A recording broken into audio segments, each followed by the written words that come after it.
Picture a town frozen in fear, where suspicion whispers behind every door, where a neighbor's glance could mark you for death.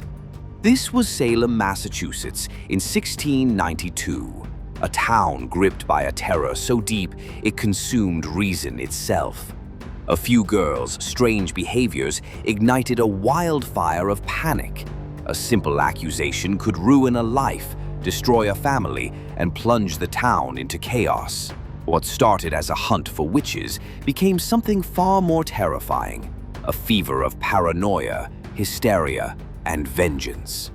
Was it truly a hunt for witches, or a shocking case of mass hysteria?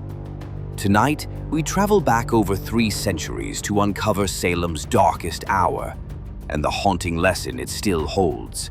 By the end, you'll ask yourself, what would you do if fear ruled your town? Salem was a small Puritan settlement, isolated in the wilderness, bound by rigid beliefs and strict moral codes. Life was harsh winters, failed crops, and disease. But the real terror came from a worldview where every misfortune was blamed on the devil. Illness, misfortune, or even a neighbor's misstep could be seen as evidence of sin or witchcraft. The Puritans believed the world was a battleground between God and Satan. Invisible forces were everywhere, lurking in the woods, the wind, even in the innocent smiles of children. And when a handful of girls in Salem began acting strangely, twitching, screaming, convulsing, the town's fragile sense of security shattered. Fear spread faster than explanation. The girls' bizarre behaviors became the spark that ignited a community already living in tension and suspicion. And just like that, Salem teetered on the edge of madness. A few fits, a few whispers, and soon nothing would ever be the same. The first accused were the marginalized, the ones society could easily blame.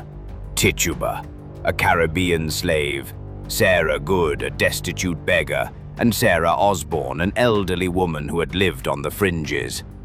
Their status made them convenient scapegoats.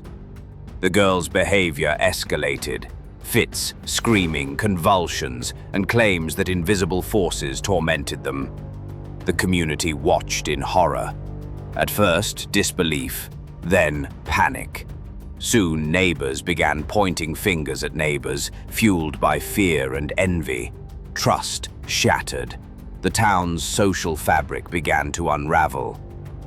Salem's courts admitted spectral evidence, the idea that a witch's spirit could afflict the living. Imagine being condemned for something invisible, something existing only in someone else's mind. Logic and reason were powerless. Entire lives could be destroyed by mere accusation. And it wasn't just the poor. Soon, even respected ministers and landowners were accused. No one was safe. Fear had taken root, and hysteria spread like a virus. When fear rules, innocence is no defense.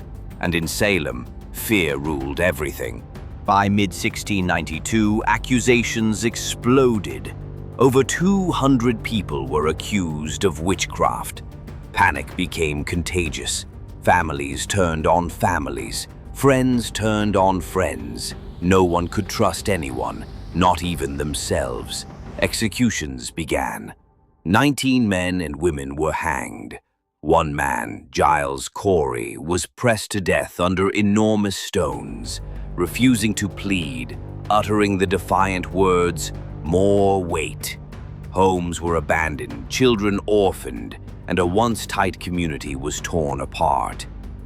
The town's leaders struggled to maintain order. Courts convened daily, interrogating, judging, condemning. Every accusation fed the next. Fear replaced reason. Vengeance disguised as justice swept through Salem like a storm, unstoppable, indiscriminate, and terrifying. And yet, amidst the chaos, some voices called for caution. Some argued that the evidence was flimsy, that the girls' claims were unreliable. But in the climate of fear, reason was drowned out by hysteria. Every unproven rumor became law. Every accusation became deadly. What could drive a community to turn on itself with such speed and ferocity? Historians continue to debate the causes. Was it religious extremism, economic tension, long-standing family rivalries, perhaps a combination? Some scientists suggest ergot, a toxic fungus on rye bread, may have caused hallucinations and convulsions. Others point to psychological explanations: fear, social pressure, and suggestibility. The Puritan worldview left little room for nuance. Misfortune was the devil's work, and evil could be anywhere. Minor disputes, personal grudges, and hidden resentments could explode into full-blown accusations.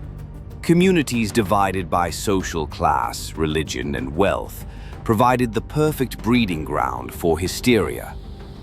Fear had become a tool of survival. Suspecting others, accusing others, became a way to protect oneself from the invisible enemy. And the result? A perfect storm of paranoia, revenge, and social collapse.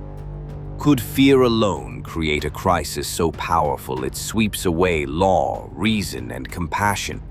The human cost was staggering. Families were torn apart. Children watched parents hanged or imprisoned. Communities that had lived together for decades were fractured. Social trust evaporated. Lives were destroyed. Not just those of the accused, but everyone who lived under suspicion. In total, 19 were hanged, 1 pressed to death, and countless others imprisoned. Survivors lived with guilt, fear, and shame for the rest of their lives. Salem became a cautionary tale, a historical mirror reflecting the dangers of unchecked fear and the fragility of human society. The town's darkest hour left scars that lasted generations, shaping narratives, folklore, and even the way modern societies view mass hysteria and justice. Salem's lessons weren't just for 1692. They echo through time, warning us all. The Salem Witch Trials remind us that mass hysteria is not confined to the past. Human societies remain vulnerable to rumor, fear, and social pressure. From moral panics to viral misinformation, Salem's lessons resonate today. Fear can spread faster than reason, suspicion can destroy relationships, and unchecked paranoia can have deadly consequences. What would you do if your neighbors, friends, or even your family accused you without proof? Would you stand firm or bend to fear? So, was Salem a witch hunt or a case of mass hysteria? Perhaps it was both. A perfect storm of fear, superstition, human vulnerability, and social tension. One thing is clear: the story of Salem endures. Fear can be contagious, suspicion can destroy, and history will always remember Salem's darkest hour. And as we look back, we are forced to ask ourselves, what shadows still lurk within us? Salem's story is not just history. It is a warning, a mirror, and a reminder of the fragility of reason in the face of fear.